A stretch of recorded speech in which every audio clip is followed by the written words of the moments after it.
Aujourd'hui, on va parler shiatsu en 2 mots.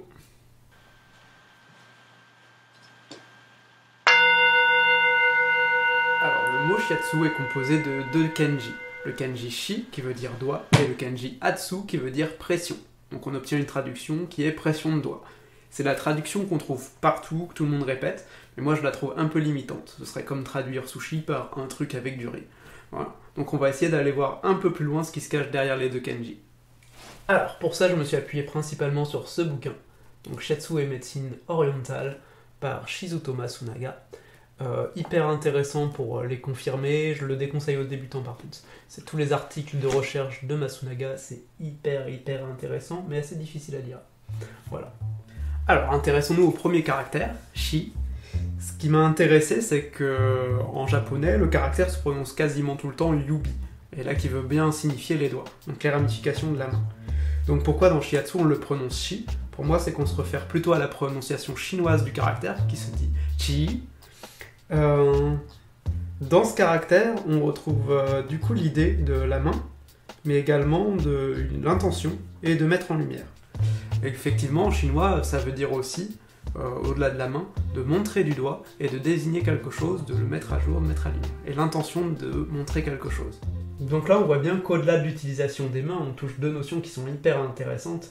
La notion d'intention, l'intention de donner à l'autre, l'intention d'être présent pour le faire aller mieux, mais également le fait de démontrer. En shiatsu, nos doigts ils vont être comme des antennes qui vont nous permettre de repérer les zones à traiter, là où il va falloir tonifier, disperser, etc. Alors, parlons maintenant du terme atsu. Atsu, ce qui est intéressant, c'est que ça veut dire, dans l'historique du terme, recouvrir de terre. Du coup, ce qui fait une pression. Moi, ce qui m'a particulièrement intéressé là-dedans, c'est le mot terre.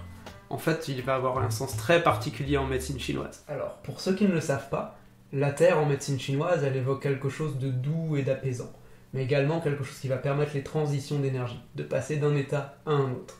Et là encore, on va toucher à des notions hyper importantes en shiatsu. Alors du coup, on voit bien comment le mot shiatsu est en fait riche et vient guider la pratique de cet art. Pour combiner les différents éléments, on pourrait dire que par des pressions qui vont être douces, profondes et apaisantes, le praticien shiatsu va mettre en lumière les mots du corps de l'autre.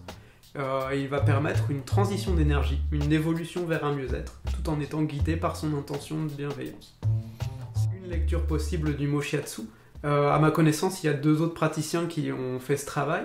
Donc Stefan Krippers, qui est en Belgique, qui lui va proposer plus une vision globale en termes de mouvement d'énergie, mais surtout bien introduire la réflexion. Son article est super, allez le lire, je vous mettrai le lien en bas. Et également pour le deuxième article, qui est un article d'Ivan Bell, qui lui va proposer plus une lecture en décryptant les différentes clés du kanji, donc les différentes parties. Donc c'est super intéressant, allez voir.